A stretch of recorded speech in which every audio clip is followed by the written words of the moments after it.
It's evidence of design. And you say, well, gee, Chuck, that's pretty, I don't know. Okay, well, I find it impressive. You draw your own conclusions. I report, you decide, right? Okay. New Testament is in the Old Testament concealed. And here's the summary of the Christian gospel tucked away in the first genealogy.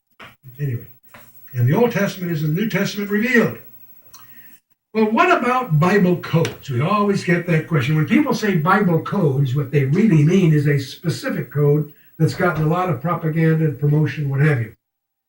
As a specialist in cryptology, first of all, most people writing in this area have no background in cryptology. But as a specialist in cryptology, I can tell you that there are many different kinds of encryptions in the Bible that are studied. If you're a study of cryptology, you'll discover the Atbash and Albam and these various types of transformations that are in the Bible deliberately. But set that all aside. They're the more interesting ones.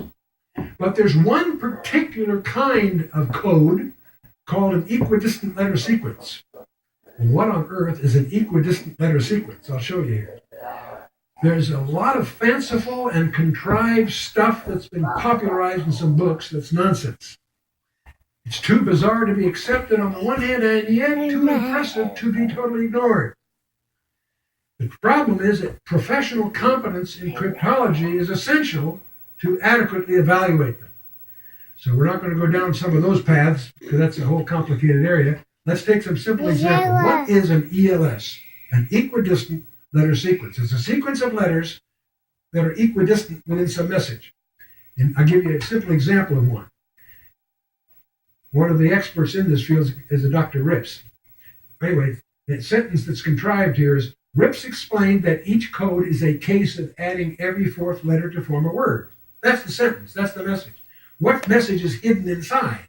Well, take a look at every fourth letter. There's an R, then an E, A, and then a D. And when you take those every fourth letter, it says, read the code. Now, this is just a little example to give you the idea that you can embed a message inside another message by indulging in what's called an equidistant letter sequence. It is a terrible, inadequate way of hiding a message because they're easily broken, frankly. But it is a way to communicate something hidden, and it's the simplest one. There are more complicated ones. I'll spare you those tonight. We'll just take a look at this here. Let's take an example of one of these. This is the beginning of the book of Genesis. Now, Hebrew, all languages flow towards Jerusalem. All nations east of Jerusalem go from right to left. That Hebrew, Arabic, Aramaic, Sanskrit, you name it, even Chinese. All nations that are west of Jerusalem go from left to right. Not only English, Latin, Cyrillic, Greek, you name it. So I just thought I'd mention that to you. I'm not sure what you'll do with that piece of information, but the main point is that Hebrew goes from our point of view backwards, okay? Well, there are 4 letters in Hebrew that spell the word Torah. Torah are the 5 books of Moses. The most venerated part of the Old Testament is the Torah. And it's spelled in Hebrew 4 letters, a Tau, a Vav, a Resh, and a Hey. And they approximate a T-O-R-H in our language. Okay. Well, you go in Genesis to the first Tau, and that's what we would consider a T. Then you count 49 letters, 7 squared. Count 49 letters, you come to a Vav, which is sort of like an O. And then you count 49 letters, and you come to a Resh. And then you count 49 letters again, and you come to a Hey. And that happens to spell Torah in Hebrew. So if you look at that, well, so what? I mean, it's kind of weird, right? And that could have just happened accidentally by the statistics of letters, maybe. Well, you go to the next book, Book of Exodus, and you discover the same thing happens again. First Tau, count 49 letters, you get a Vav. Count 49 letters again, you get a Resh. Count 49 letters again, you get a Hey. And once again, you get Torah. Now you're getting a little uncomfortable. Whatever the probabilities of it happening by accident before, they just got squared. Okay? If that was 1 in a million chance, this is a 1 in a trillion chance or whatever. So you go to the next book, Leviticus, and it doesn't happen. You feel a sigh of relief, probably. You get to the book of Numbers, and something even stranger occurs. The same thing happens spelled backwards. The first thought that runs through your mind is, who had time on their hands to even find this out? You know, with a computer, it's easy, but doing it manually is another. That's a chore.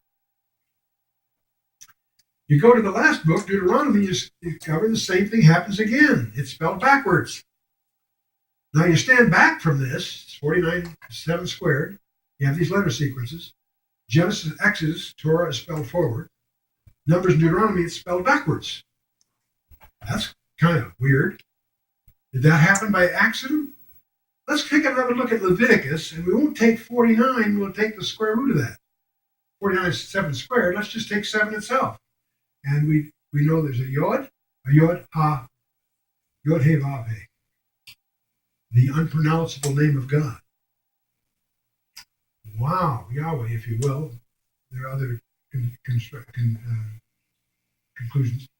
But anyway, so we have Genesis, Exodus, going from left to right, Numbers, Deuteronomy, going backwards, and Yahweh in between, and we discover that the Torah always points to Yod He Vav He, or Jehovah. Now, the question before us then, aside from what point is this? It's a design. Is it by random accident? No, I think this is beyond coincidence. This is evidence of design.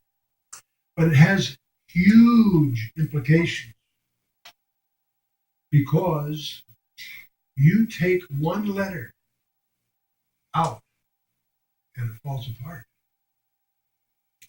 Not only did Moses receive the 5 books of Moses from God, I believe he got it letter by letter. One letter missing or one letter too many, and it doesn't happen. In computer, maybe it's like a checksum. Huh?